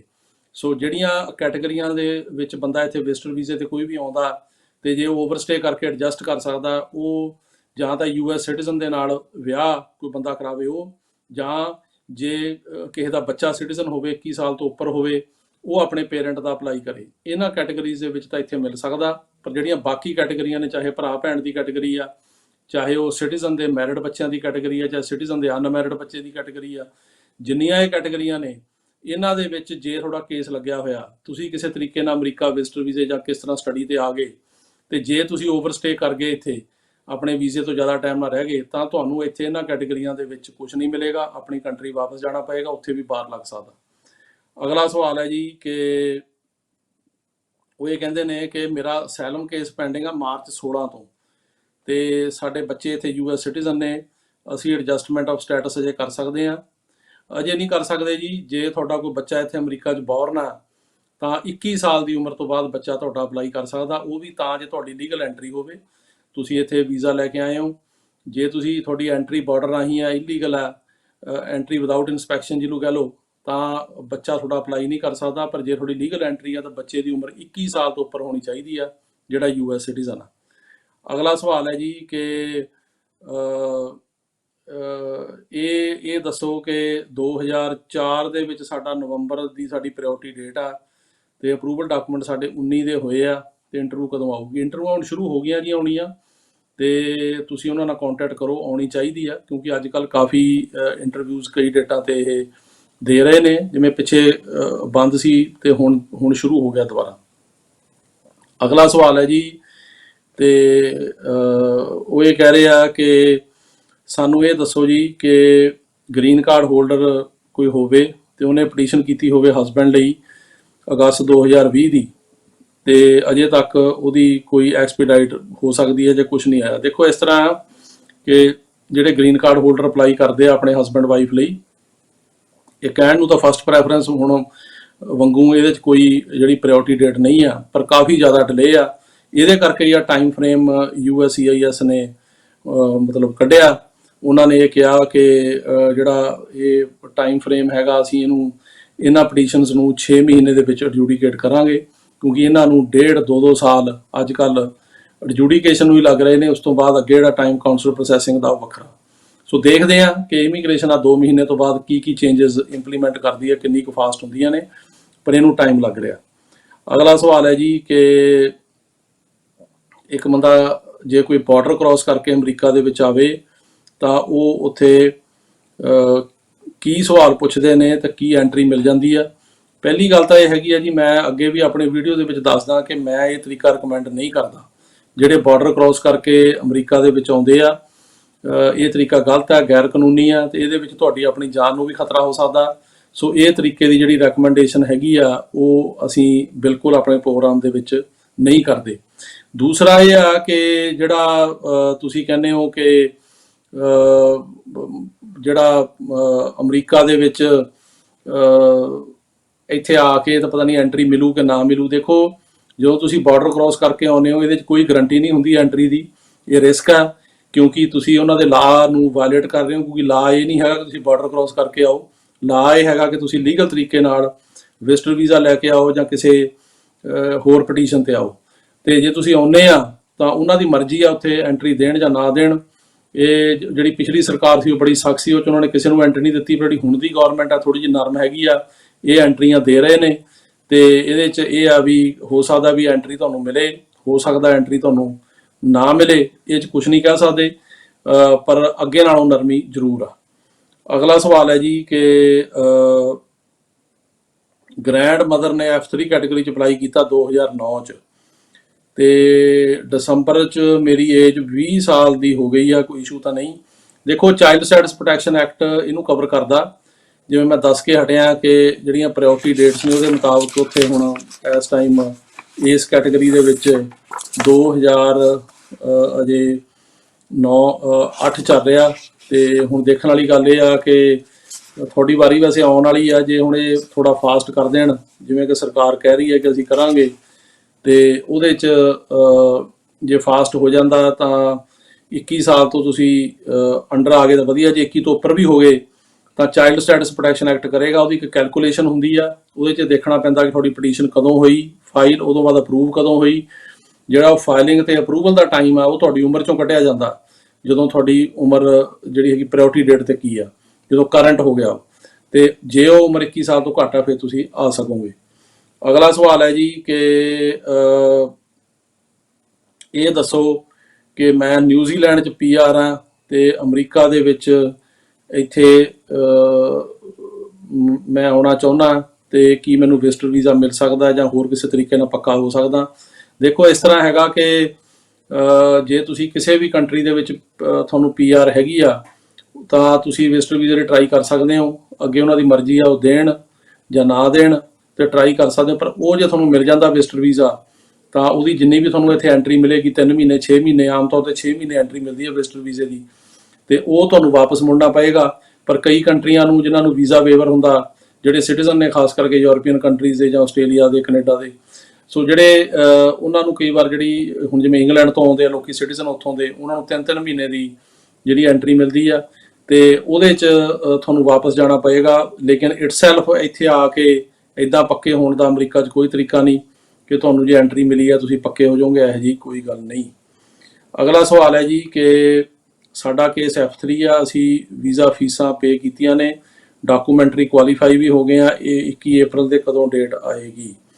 ਇਹ ਡਿਪੈਂਡ ਕਰੇਗਾ ਤੁਹਾਡੀ ਪ੍ਰਾਇਓਰਟੀ ਡੇਟ ਕਦੋਂ ਹੈ ਜੀ, ਕਿਉਂਕਿ ਜਿਹੜਾ F3 ਦੀ ਜਿਹੜੀ ਕੈਟਾਗਰੀ ਹੈਗੀ ਆ, ਇਹਦੇ ਬਾਰੇ ਮੈਂ ਤੁਹਾਨੂੰ ਹੁਣੇ ਦੱਸ ਕੇ ਹਟਿਆ ਕਿ ਇਸ ਕੈਟਾਗਰੀ ਦੇ ਵਿੱਚ ਜਿਹੜਾ ਹੁਣ ਚੱਲ ਰਿਹਾ ਉਹ ਚੱਲਦਾ ਜੀ 22 ਨਵੰਬਰ 2008। ਤੇ ਤੁਹਾਡਾ ਹੁਣ ਅਪਲਾਈ ਕਿਹੜੇ ਸਾਲ ਦਾ ਇਹ ਡਿਪੈਂਡ ਕਰੇਗਾ। ਤੇ ਇਸ ਤੋਂ ਬਾਅਦ ਜੇ ਤੁਸੀਂ ਡਾਕੂਮੈਂਟਰੀ ਕੁਆਲੀਫਾਈ ਹੋ ਗਏ ਹੋ ਤਾਂ ਡੇਟ ਜਿਹੜੀ ਹੈਗੀ ਆ ਉਹ ਆਏਗੀ। ਪਰ ਹੁਣ ਥੋੜਾ ਫਾਸਟ ਹੋਇਆ ਪ੍ਰੋਸੈਸ, ਪਰ ਇਹ ਨਹੀਂ ਕਹਿ ਸਕਦੇ ਕਿ ਕਿੰਨੀ ਜਲਦੀ ਆਏਗੀ, ਇਹਨੂੰ ਅਜੇ ਵੀ ਟਾਈਮ ਲੱਗ ਸਕਦਾ। ਤੇ ਅਗਲਾ ਸਵਾਲ ਹੈ ਜੀ ਕਿ ਜਿਹੜਾ ਨਵਾਂ ਰੂਲ ਆ ਰਿਹਾ ਉਹਦੇ 'ਚ ਬਾਰਡਰ ਕ੍ਰਾਸ ਕਰਕੇ ਆਉਣ ਵਾਲਿਆਂ ਨੂੰ ਜਲਦੀ ਡੇਟ ਮਿਲੇਗੀ, ਪਰ ਜਿਹੜੇ ਇੱਥੇ ਵਿਜ਼ਟਰ ਵੀਜ਼ਾ ਜਾਂ C1 ਤੇ ਐਂਟਰ ਹੋਣਗੇ ਉਹਨਾਂ ਨੂੰ ਵੀ ਜਲਦੀ ਡੇਟ ਮਿਲ ਸਕਦੀ ਹੈ। ਉਹਨਾਂ ਤੇ ਇਹ ਨੀਤੀ ਅਜੇ ਲਾਗੂ ਨਹੀਂ ਹੋਈ ਜੀ, ਇਹ ਉਹਨਾਂ ਤੇ ਹੀ ਹੈ ਸਿਰਫ ਜਿਹੜੇ ਬਾਰਡਰ ਕ੍ਰਾਸ ਕਰਕੇ ਆਉਂਦੇ ਆ ਤੇ ਉੱਥੇ ਸਦਰਨ ਬਾਰਡਰ ਤੇ ਫੜੇ ਜਾਂਦੇ ਆ, ਜਿਨ੍ਹਾਂ ਨੂੰ ਕਿ NTA ਇਸ਼ੂ ਕੀਤੇ ਨੇ ਜਾਂ ਜਿਹੜੇ ਬੰਦੇ ਉੱਥੇ ਪੇਸ਼ ਹੁੰਦੇ ਆ। ਜਿਹੜੇ ਵਿਜ਼ਟਰ ਵੀਜ਼ਾ ਲੈ ਕੇ ਆਉਂਦੇ ਆ ਜਾਂ ਜਿਹੜੇ ਆਪਣੇ ਆਪ ਉੱਥੋਂ ਜਿਹੜੇ ਹੈਗੇ ਆ ਉਹ C1 ਤੇ ਆਉਂਦੇ ਆ ਜਾਂ ਜਿਹੜੇ ਸਟੂਡੈਂਟ ਵੀਜ਼ੇ ਤੇ ਆਉਂਦੇ ਆ, ਉਹਨਾਂ ਦੇ ਤੇ ਇਹ ਪਾਲਿਸੀ ਅਜੇ ਲਾਗੂ ਨਹੀਂ ਆ, ਪਰ ਗਾਂਹ ਸਰਕਾਰ ਕਰ ਵੀ ਸਕਦੀ ਆ। ਪਰ ਅਜੇ ਤੱਕ ਤਾਂ ਸਿਰਫ ਜਿਹੜੀ ਇਹ 6 ਮਹੀਨੇ ਦੇ ਅੰਦਰ ਅੰਦਰ ਐਡਜੂਡੀਕੇਸ਼ਨ ਆ, ਇਹ ਜਿਹੜੇ ਬਾਰਡਰ ਕ੍ਰਾਸ ਕਰਕੇ ਬੰਦੇ ਆਉਂਦੇ ਨੇ ਉਹਨਾਂ ਦੇ ਉੱਤੇ ਆ।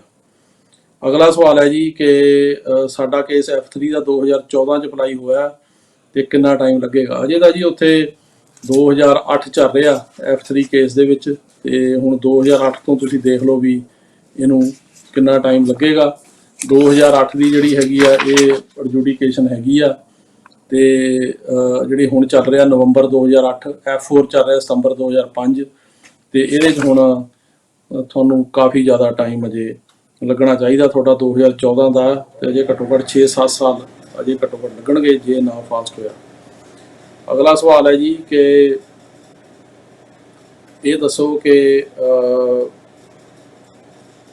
ਜਿਹੜਾ ਫੈਮਿਲੀ ਕੇਸ 'ਚ ਕੀ ਰੂਲ ਨੇ? ਫੈਮਿਲੀ ਕੇਸ ਡਿਪੈਂਡ ਕਰਦਾ ਜੀ ਕਿਹੜੀ ਕੈਟਾਗਰੀ 'ਚ ਹੈ। ਜੇ ਤਾਂ ਹਸਬੈਂਡ ਵਾਈਫ ਅਪਲਾਈ ਕਰਦਾ ਸਿਟੀਜ਼ਨ ਤਾਂ ਉਹ ਕਰੰਟ ਆ, ਜੇ green card holder husband wife ਦਾ ਫਾਈਲ ਕਰਦਾ ਉਹ ਵੀ ਕਰੰਟ ਆ। ਪਰ ਜੇ ਜਿਹੜਾ ਹੈਗਾ ਉਹ ਤੁਸੀਂ ਭੈਣ ਭਰਾ ਦਾ ਅਪਲਾਈ ਕਰਦੇ ਹੋ ਉਹਨੂੰ ਕਾਫੀ ਟਾਈਮ ਲੱਗ ਰਿਹਾ, ਜਿਵੇਂ ਮੈਂ ਦੱਸ ਕੇ ਹਟਿਆ ਉਸ ਕੈਟਾਗਰੀ ਦੇ ਵਿੱਚ ਅਜੇ ਸਤੰਬਰ 2005 ਚੱਲ ਰਿਹਾ।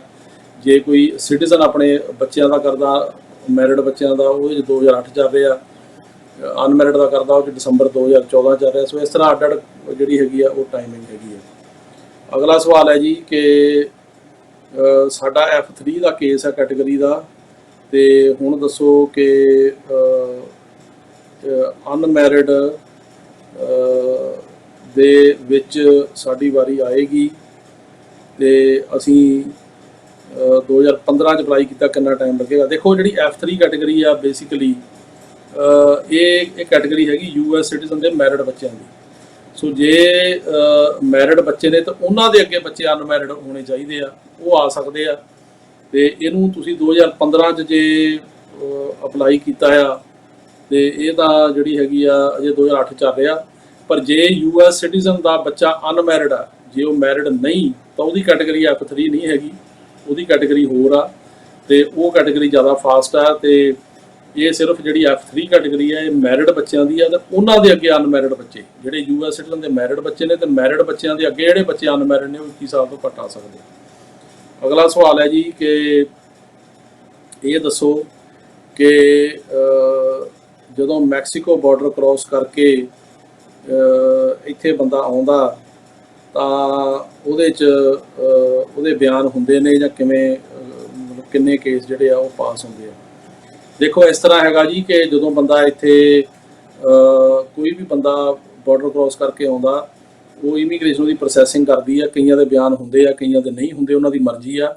ਜੇ ਬਿਆਨ ਹੋਣ ਤਾਂ ਉਹ ਬਿਆਨ ਪਾਸ ਕਰਨੇ ਜ਼ਰੂਰੀ ਹੁੰਦੇ ਨੇ। ਜੇ ਨਹੀਂ ਤੁਸੀਂ ਪਾਸ ਕਰਦੇ ਤਾਂ ਤੁਹਾਨੂੰ ਮੌਕੇ ਤੇ ਡਿਪੋਰਟ ਕਰ ਸਕਦੇ ਆ। ਜੇ ਤੁਸੀਂ ਪਾਸ ਕਰਦੇ ਹੋ ਤਾਂ ਤੁਹਾਡਾ ਕੇਸ ਅੱਗੇ ਇਮੀਗ੍ਰੇਸ਼ਨ ਜੱਜ ਕੋਲ ਜਾਂਦਾ। ਪਰ ਕਈਆਂ ਦੇ ਬਿਆਨ ਹੀ ਨਹੀਂ ਹੁੰਦੇ, ਉਹ ਬਿਆਨਾਂ ਤੋਂ ਬਿਨਾਂ ਹੀ ਉਹਨਾਂ ਨੂੰ ਰਿਲੀਜ਼ ਕਰ ਦਿੰਦੇ ਆ ਤੇ ਉਹ ਆ ਕੇ ਆਪਣਾ ਅਸਾਈਲਮ ਕੇਸ ਲਾ ਸਕਦੇ ਆ। ਇਹ ਪਾਲਿਸੀ ਜਿਹੜੀ ਨਵੀਂ ਪਾਲਿਸੀ ਲਾਗੂ ਹੋਣੀ ਆ 2 ਮਹੀਨੇ ਬਾਅਦ, ਉਹਦੇ 'ਚ ਇਸੇ ਤੇ ਹੀ ਉਹ ਇਹ ਕਰ ਰਹੇ ਨੇ ਕਿ ਜਿਹੜੇ ਵੀ ਬੰਦੇ ਆਉਣਗੇ ਉਹਨਾਂ ਦੇ ਜਿਹੜੇ ਵੀ ਪਹਿਲਾਂ ਬਿਆਨ ਹੋਣਗੇ, ਜੇ ਬਿਆਨ ਪਾਸ ਕਰਨਗੇ ਤਾਂ ਉਹਨਾਂ ਦਾ ਕੇਸ ਅਸਾਈਲਮ ਅਫਸਰ ਕੋਲ ਜਾਊਗਾ। ਜੇ ਅਸਾਈਲਮ ਅਫਸਰ ਉਹਨਾਂ ਨੂੰ ਪਾਸ ਕਰ ਦੂਗਾ ਤਾਂ ਅਸਾਈਲਮ ਗ੍ਰਾਂਟ ਹੋ ਜਾਊਗਾ, ਕੋਰਟ ਜਾਣ ਦੀ ਲੋੜ ਨਹੀਂ। ਜੇ ਨਹੀਂ ਕਰੂਗਾ ਤਾਂ ਉਹਨਾਂ ਦਾ ਕੇਸ ਅੱਗੇ ਇਮੀਗ੍ਰੇਸ਼ਨ ਕੋਰਟ ਜਾਊ, ਜੱਜ ਅੱਗੇ, ਤੇ ਜੱਜ ਜਿਹੜਾ ਉਹ 90 ਦਿਨ ਦੇ ਵਿੱਚ ਉਹਨੂੰ ਫੈਸਲਾ ਕਰਨਾ ਪਊਗਾ। ਜਿਹੜਾ ਅਸਾਈਲਮ ਅਫਸਰ ਪਹਿਲਾਂ ਉਹਨੂੰ 45 ਦਿਨ 'ਚ ਕਰਨਾ ਪਊਗਾ। ਪਰ ਅਜੇ ਇਹ ਪਾਲਿਸੀ ਲਾਗੂ ਨਹੀਂ ਗੀ। ਅਜੇ ਜਿਹੜੇ ਬੰਦੇ ਆਉਂਦੇ ਆ, ਕਈਆਂ ਦੇ ਬਿਆਨ ਹੁੰਦੇ ਆ, ਕਈਆਂ ਦੇ ਨਹੀਂ ਹੁੰਦੇ। ਜਿਹਦੇ ਨਹੀਂ ਹੁੰਦੇ ਉਹਨਾਂ ਨੂੰ ਉੱਦਾਂ ਰਿਲੀਜ਼ ਕਰ ਦਿੰਦੇ ਆ ਤੇ ਉਹ ਆਪਣਾ ਅਸਾਈਲਮ ਆ ਕੇ ਲਾ ਸਕਦਾ। ਜਿਹਦੇ ਹੁੰਦੇ ਆ ਬਿਆਨ, ਉਹਨੂੰ ਬਿਆਨ ਪਾਸ ਕਰਨੇ ਜ਼ਰੂਰੀ ਆ ਤੇ ਉਸ ਤੋਂ ਬਾਅਦ ਉਹ ਅਸਾਈਲਮ ਲਾ ਸਕਦਾ। ਅਗਲਾ ਸਵਾਲ ਹੈ ਜੀ ਕਿ ਮੇਰਾ ਅਸਾਈਲਮ ਕੇਸ ਦੀ ਫਾਈਨਲ ਡੇਟ ਪੋਸਟਪੋਨ ਹੋ ਗਈ ਸੀ, ਜਨਵਰੀ 2022 ਸੀ, ਅੱਗੇ ਚਲੀ ਗਈ ਸੀ ਤੇ ਇਹਨੂੰ ਕਿੰਨਾ ਟਾਈਮ ਲੱਗੂਗਾ। ਡੇਟਾਂ ਪੋਸਟਪੋਨ ਹੋਈਆਂ ਜੀ ਕਾਫੀ, ਤੇ ਹੁਣ ਵੀ ਹੋ ਰਹੀਆਂ ਨੇ। ਤੇ ਉਹ ਡੇਟਾਂ ਕਈਆਂ ਦੇ 24-25 'ਚ ਪਾਉਣ ਦੇ, ਕਈਆਂ ਦੀ ਡੇਟ ਹੀ ਨਹੀਂ ਅਜੇ ਸ਼ੋਅ ਹੁੰਦੀ, ਉਹਨੂੰ ਟਾਈਮ ਲੱਗਦਾ। ਪਰ ਉਹ ਡੇਟਾ ਪਹਿਲਾਂ ਦੇ ਵੀ ਸਕਦੇ ਆ। ਤੇ ਤੁਹਾਡਾ ਜਿਹੜਾ ਵਕੀਲ ਆ ਉਹ ਡੇਟ ਪਹਿਲਾਂ ਲੈਣ ਦੀ, ਉਹਨੂੰ ਮੋਸ਼ਨ ਟੂ ਐਡਵਾਂਸ ਕਹਿੰਦੇ ਆ, ਉਹ ਪਾ ਕੇ ਰਿਕੁਐਸਟ ਕਰ ਸਕਦਾ। ਅਸੀਂ 4-5 ਕੇਸਾਂ ਦੇ ਵਿੱਚ ਆ ਪਿੱਛੇ ਮੋਸ਼ਨ ਟੂ ਐਡਵਾਂਸ ਪਾਈ ਸੀ, ਉਹਨਾਂ ਦੀਆਂ ਡੇਟਾਂ ਸਾਨੂੰ ਮਿਲੀਆਂ ਨੇ। ਇੱਕ ਦੀ ਡੇਟ ਮਈ 'ਚ ਆ, 2 ਦੀ ਡੇਟ ਜੂਨ 'ਚ ਆ। ਸੋ ਇਸ ਤਰ੍ਹਾਂ ਡੇਟਾਂ ਮਿਲਦੀਆਂ ਨੇ, ਪਰ ਇੱਕਦਮ ਨਹੀਂ ਮਿਲਦੀਆਂ, ਥੋੜੀ ਪੈਰਵੀ ਕਰਨੀ ਪੈਂਦੀ ਹੈ। ਪਰ ਡੇਟਾਂ ਦੇ ਸਕਦੇ ਨੇ ਜੇ ਪਹਿਲਾਂ ਜਦੋਂ ਵੀ ਹੋਵੇ। ਉਦੋਂ ਬਾਅਦ ਹੈ ਜੀ ਕਿ ਅਮਰੀਕਾ ਦੇ ਵਿੱਚ ਜਿਹੜਾ ਸਟੂਡੈਂਟ ਵੀਜ਼ਾ ਕਿੰਨਾ ਕੁ ਹਾਰਡ ਹੈ, ਇਹਦੇ ਬਾਰੇ ਦੱਸੋ। ਕਾਫੀ ਹਾਰਡ ਹੈ ਜੀ, ਇਹ ਕੋਈ ਪੱਕੀ ਗਰੰਟੀ ਨਹੀਂ ਹੈਗੀ ਕਿ ਸਟੂਡੈਂਟ ਵੀਜ਼ਾ ਇੱਥੇ ਮਿਲ ਜੂਗਾ, ਨਾ ਹੀ ਵਿਜ਼ਟਰ ਵੀਜ਼ੇ ਦੀ ਗਰੰਟੀ ਹੁੰਦੀ ਆ। ਤੇ ਕਈ ਬੰਦੇ ਜਿਹੜੇ ਹੈਗੇ ਉਹ ਲਾਰਾ ਲਾਉਂਦੇ ਆ ਕਿ ਜੀ ਤੁਹਾਨੂੰ ਸਟੂਡੈਂਟ ਵੀਜ਼ਾ ਦਵਾ ਦਿੰਦੇ ਆ, ਵਿਜ਼ਟਰ ਦਵਾ ਦਿੰਦੇ ਆ। ਉਹਨਾਂ ਦੀਆਂ ਗੱਲਾਂ 'ਚ ਬਿਲਕੁਲ ਨਾ ਆਓ, ਕਿਉਂਕਿ ਇਹ ਜਿਹੜੇ ਇਹਦਾ ਕ੍ਰਾਈਟੇਰੀਆ ਆ ਤੇ ਉਹਦੇ ਮੁਤਾਬਕ ਇੰਟਰਵਿਊ ਹੁੰਦੀ ਆ, ਪਰ ਕੋਈ ਗਰੰਟੀ ਨਹੀਂ ਹੁੰਦੀ। ਕਾਫੀ ਔਖਾ ਆ। ਸੋ ਇਸ ਕਰਕੇ ਇਹਦੇ ਬਾਰੇ ਜਿਹੜਾ ਉਹ ਸੁਚੇਤ ਰਹਿਣ ਦੀ ਲੋੜ ਆ। ਤੁਸੀਂ ਅਪਲਾਈ ਜ਼ਰੂਰ ਕਰੋ, ਲੇਕਿਨ ਉਹ ਕਿਸੇ ਦੀਆਂ ਗੱਲਾਂ 'ਚ ਨਾ ਆਓ ਜਿਹੜਾ ਕੋਈ ਕਹਿ ਦੇਵੇ ਕਿ ਮੈਂ ਦਵਾ ਦੂੰਗਾ। ਇੱਦਾਂ ਦੀ ਕੋਈ ਗੱਲ ਨਹੀਂ ਹੈ। ਅਗਲਾ ਸਵਾਲ ਹੈ ਜੀ ਕਿ ਸਾਡਾ ਜਿਹੜਾ ਹੈਗਾ ਉਹ ਤੁਸੀਂ ਅੱਡ-ਅੱਡ ਦਫ਼ਤਰਾਂ ਦੇ ਵਿੱਚ ਕਿਹੜੇ ਦਿਨ ਮਿਲਦੇ ਹੋ। ਦੇਖੋ ਜੀ, ਫ੍ਰਿਜ਼ਨੋ ਆਫਿਸ ਦੇ ਵਿੱਚ ਮੈਂ ਤਕਰੀਬਨ ਬੁੱਧਵਾਰ ਵਾਲੇ ਦਿਨ ਹੁੰਦਾ ਤੇ ਉੱਥੇ ਤੁਸੀਂ ਮੈਨੂੰ ਸ਼ਾਮ ਨੂੰ ਮਿਲ ਸਕਦੇ ਹੋ ਹਰੇਕ ਵੈਨਸਡੇ। ਜਿਹੜਾ ਫਰੀਮਾਉਂਟ ਕੈਲੀਫੋਰਨੀਆ ਦਫ਼ਤਰ ਆ ਉੱਥੇ ਤਕਰੀਬਨ ਮੈਂ ਟਿਊਜ਼ਡੇ ਨੂੰ, ਮੰਡੇ ਨੂੰ ਤੇ ਫਰਾਈਡੇ ਨੂੰ ਹੁੰਦਾ। ਤੇ ਫਿਰ ਨਿਊਯਾਰਕ ਵਾਲੇ ਦਫ਼ਤਰ ਦੇ ਵਿੱਚ ਵੀ ਤੁਸੀਂ ਅਪਾਇੰਟਮੈਂਟ ਲੈ ਸਕਦੇ ਹੋ। ਉਹ ਵੀ ਤਕਰੀਬਨ ਜਦੋਂ ਹੁੰਦਾ ਮੈਂ ਸੰਡੇ ਜਾਂ ਮੰਡੇ ਨੂੰ ਹੁੰਦਾ। ਤੇ ਉਹਦੇ ਬਾਰੇ ਪਹਿਲਾਂ ਤੁਹਾਨੂੰ ਫੋਨ ਕਰਨਾ ਪੈਣਾ ਕਿ ਮੈਂ ਕਿਹੜੇ ਦਿਨ ਅਵੇਲੇਬਲ ਹੋਊਂਗਾ, ਤੇ ਉਹ ਫਿਰ ਅਪਾਇੰਟਮੈਂਟ ਲੈ ਕੇ ਤੁਸੀਂ ਉੱਥੇ ਜਾ ਸਕਦੇ ਹੋ। ਤੇ ਅਗਲਾ ਸਵਾਲ ਹੈ ਜੀ ਕਿ ਅਸੀਂ US ਸਿਟੀਜ਼ਨ ਆ, ਸੀਨੀਅਰ ਆ, 70 ਸਾਲ ਤੇ 67 ਸਾਲ ਦੀ ਉਮਰ ਆ। ਅਸੀਂ ਆਪਣੇ ਮੈਰਿਡ ਬੇਟੇ ਤੇ ਉਸਦੀ ਵਾਈਫ ਤੇ 2 ਬੱਚਿਆਂ ਦਾ ਅਪਲਾਈ ਕਰਨਾ ਚਾਹੁੰਦੇ ਆ, ਕਿੰਨਾ ਟਾਈਮ ਲੱਗ ਜਾਂਦਾ। ਦੇਖੋ ਜੇ ਯੂਐਸ ਸਿਟੀਜ਼ਨ ਅਪਲਾਈ ਕਰਦਾ F3 ਕੈਟਾਗਰੀ ਆ ਮੈਰਿਡ ਬੱਚੇ ਦਾ, ਇਹਦਾ ਹੁਣ ਜਿਹੜਾ ਚੱਲ ਰਿਹਾ ਉਹ 2008 ਚੱਲ ਰਿਹਾ, ਤੇ ਤੁਸੀਂ ਦੇਖੋ ਵੀ ਇਹਨੂੰ 8 ਤੋਂ ਤੁਸੀਂ ਲਾ ਲਓ ਵੀ 14 ਸਾਲ ਲੱਗ ਰਹੇ ਨੇ। ਸੋ ਇੰਨਾ ਕੁ ਟਾਈਮ ਜਿਹੜਾ ਅੱਜ ਕੱਲ੍ਹ ਲੱਗ ਰਿਹਾ, ਤੇ ਕਾਫੀ ਡਿਲੇ ਹੈਗੀ ਆ। ਹੁਣ ਜੇ ਡਿਲੇ ਅੱਗੇ ਤੋਂ ਘਟਦੀ ਆ, ਦੇਖਦੇ ਆ ਕਿੰਨੀ ਘਟਦੀ ਆ, ਪਰ ਇੰਨਾ ਟਾਈਮ ਆਮ ਤੌਰ ਤੇ ਹੁਣ ਲੱਗ ਰਿਹਾ। ਅਗਲਾ ਸਵਾਲ ਹੈ ਜੀ ਕਿ ਮੇਰੇ ਬ੍ਰਦਰ ਦਾ ਅਸਾਈਲਮ ਕੇਸ 2019 ਵਿੱਚ ਪਾਸ ਹੋ ਗਿਆ ਸੀ ਤੇ 20 ਵਿੱਚ ਉਹਨੇ ਗ੍ਰੀਨ ਕਾਰਡ ਅਪਲਾਈ ਕੀਤਾ, ਤੇ ਉਸ ਤੋਂ ਬਾਅਦ 18 ਮਹੀਨੇ ਹੋ ਗਏ ਨੇ, ਤੇ ਅਜੇ ਤੱਕ ਹੁਣ ਕਿੰਨਾ ਟਾਈਮ ਹੋਰ ਲੱਗੂਗਾ। ਦੇਖੋ ਇਹਨੂੰ ਕਾਫੀ ਡਿਲੇ ਆ, ਤੇ ਇਹਦੇ ਕਰਕੇ ਇਹਨਾਂ ਨੇ ਟਾਈਮ ਲਾਈਨ ਇਮੀਗ੍ਰੇਸ਼ਨ ਨੇ ਹੁਣ ਇਸ਼ੂ ਕੀਤਾ, ਕਿ ਸਾਨੂੰ ਖੁਸ਼ੀ ਹੈ ਇਸ ਗੱਲ ਦੀ ਕਿ ਉਹਨਾਂ ਨੇ ਆਪਣਾ ਟਾਈਮ ਲਾਈਨ ਕੀਤਾ, ਤੇ ਜੇ ਤੇ ਅਮਲ ਹੋਵੇ ਤਾਂ ਉਹ 'ਚ ਕਾਫੀ ਭਲਾ ਹੋਊਗਾ। ਉਹਦੇ 'ਚ I-130 ਪਟੀਸ਼ਨ ਆ, 485 ਜਿਹੜੀ ਗ੍ਰੀਨ ਕਾਰਡ ਦੀ ਪਟੀਸ਼ਨ ਆ, ਇਹਦੇ ਵਿੱਚ ਜਿਹੜਾ ਨਵਾਂ ਟਾਈਮ ਲਾਈਨ ਉਹ 'ਚ ਕਿਹਾ ਗਿਆ ਵੀ ਅਸੀਂ ਇਹਦਾ ਫੈਸਲਾ ਜਿਹੜਾ 6 ਮਹੀਨੇ 'ਚ ਕਰਾਂਗੇ। ਸੋ ਹੁਣ ਦੇਖਣ ਵਾਲੀ ਗੱਲ ਆ ਵੀ ਜਦੋਂ ਵੀ ਇਹ ਲਾਗੂ ਹੁੰਦਾ 2 ਮਹੀਨੇ ਤੋਂ ਬਾਅਦ, ਤੇ ਇਹਦੇ 'ਚ ਜੇ ਇਹ ਫਾਸਟ ਹੋਇਆ ਤਾਂ, ਪਰ ਜਿਹੜੇ ਪੁਰਾਣੇ ਕੇਸ ਨੇ ਜਿਵੇਂ ਤੁਸੀਂ ਦੱਸ ਰਹੇ ਨੇ, ਵਾਕਈ ਜਦੋਂ ਗ੍ਰੀਨ ਕਾਰਡ ਅਸਾਈਲਮ ਵਾਲਿਆਂ ਨੇ ਖਾਸ ਕਰਕੇ ਅਪਲਾਈ ਕੀਤੇ ਨੇ, ਉਹਨੂੰ 2-2.5 ਸਾਲ ਵੀ ਲੱਗ ਰਹੇ ਆ। ਜਿਹੜੀਆਂ ਸੈਲਰੀ ਰਿਲੇਟਿਵ ਪਟੀਸ਼ਨਾਂ ਨੇ, ਜੋ ਅਸਾਈਲਮ ਵਾਲਾ ਆਪਣੇ ਹਸਬੈਂਡ ਵਾਈਫ ਤੇ ਬੱਚਿਆਂ ਦਾ ਕਰਦਾ, I-730 ਫਾਰਮ ਜਿਹਨੂੰ ਕਹਿੰਦੇ, ਉਹਦੇ ਉੱਤੇ ਉਹਨੂੰ ਵੀ ਤਕਰੀਬਨ 2.5 ਸਾਲ ਤੋਂ ਉੱਪਰ ਟਾਈਮ ਲੱਗ ਰਿਹਾ। ਪਰ ਅੱਗੇ ਤੋਂ ਜੇ ਟਾਈਮ ਇਹ ਘੱਟ ਹੋਏਗਾ ਤਾਂ ਇਹ ਦੇਖਣ ਵਾਲੀ ਗੱਲ ਹੈ। ਤੇ ਇਸ ਤੋਂ ਬਾਅਦ ਅਗਲਾ ਸਵਾਲ ਹੈ ਜੀ ਕਿ ਸਾਡਾ F4 ਕੇਸ 8 ਫਰਵਰੀ 2006 ਦਾ ਹੈ, ਤੇ ਸਾਨੂੰ ਵੈਲਕਮ ਲੈਟਰ ਜਿਹੜਾ ਹੈਗਾ ਉਹ ਆ ਗਿਆ। ਠੀਕ ਹੈ ਜੀ, ਬਿਲਕੁਲ ਵੈਲਕਮ ਲੈਟਰ ਹੁਣ ਫਰਵਰੀ ਵਾਲਿਆਂ ਨੂੰ ਆ ਰਹੇ ਨੇ, ਜਨਵਰੀ ਵਾਲਿਆਂ ਨੂੰ ਵੀ ਆ ਰਹੇ ਨੇ, ਤੇ ਇਸ ਤੋਂ ਬਾਅਦ ਹੁਣ ਦੇਖਦੇ ਹਾਂ ਕਿੰਨੀ ਕੁ ਤੇਜ਼ ਇਹਦੀ ਜਿਹੜੀ ਹੈਗੀ ਆ ਉਹ ਪ੍ਰੋਸੈਸਿੰਗ ਹੋਏਗੀ। ਤੇ ਅਗਲਾ ਸਵਾਲ ਹੈ ਜੀ ਕਿ 2015 'ਚ ਫਾਦਰ ਇਨ ਲਾਅ ਨੇ ਅਪਲਾਈ ਕੀਤਾ ਸੀ, ਕਿੰਨਾ ਟਾਈਮ ਲੱਗੂਗਾ। ਇਹ 2008 ਚੱਲ ਰਿਹਾ ਜੀ ਇਸ ਕੈਟਾਗਰੀ ਦੇ ਵਿੱਚ F3 'ਚ, ਜੇ 15 'ਚ ਕੀਤਾ ਇਹਨੂੰ ਤੁਹਾਨੂੰ 5 ਤੋਂ 6 ਸਾਲ ਹੋਰ ਲੱਗ ਸਕਦੇ ਨੇ। ਤੇ ਇਹ ਸੀ ਜੀ ਤੁਹਾਡੇ ਸਵਾਲਾਂ ਦੇ ਜਵਾਬ, ਤੇ ਆਸ ਹੈ ਕਿ ਤੁਹਾਨੂੰ ਪ੍ਰੋਗਰਾਮ ਸਾਡਾ ਪਸੰਦ ਆਇਆ ਹੋਵੇਗਾ। ਜਿਹੜੀ ਇਹ ਵੀਡੀਓ ਇਹਦੇ ਤੁਸੀਂ ਥੱਲੇ ਹੁਣ ਆਪਣੇ ਹੋਰ ਸਵਾਲ ਜਿਹੜੇ ਨੇ ਉਹ ਲਿਖ ਕੇ ਭੇਜੋ, ਤੇ ਅਗਲੀ ਵਾਰੀ ਮੈਂ ਕੋਸ਼ਿਸ਼ ਕਰਾਂਗਾ ਤੁਹਾਡੇ ਸਵਾਲਾਂ ਦੇ ਜਵਾਬ ਦੇਣ ਦੀ। ਤੁਹਾਡਾ ਸਾਰਿਆਂ ਦਾ ਬਹੁਤ ਬਹੁਤ ਧੰਨਵਾਦ। ਸਤਿ ਸ਼੍ਰੀ ਅਕਾਲ ਜੀ। Jaspreet Singh, attorney at law, New York and California. Immigration, deportation, defense, appeals, family law ਅਤੇ bankruptcy ਲਈ ਸੰਪਰਕ ਕਰੋ। More than 17 years of legal experience. Jaspreet Singh, attorney at law.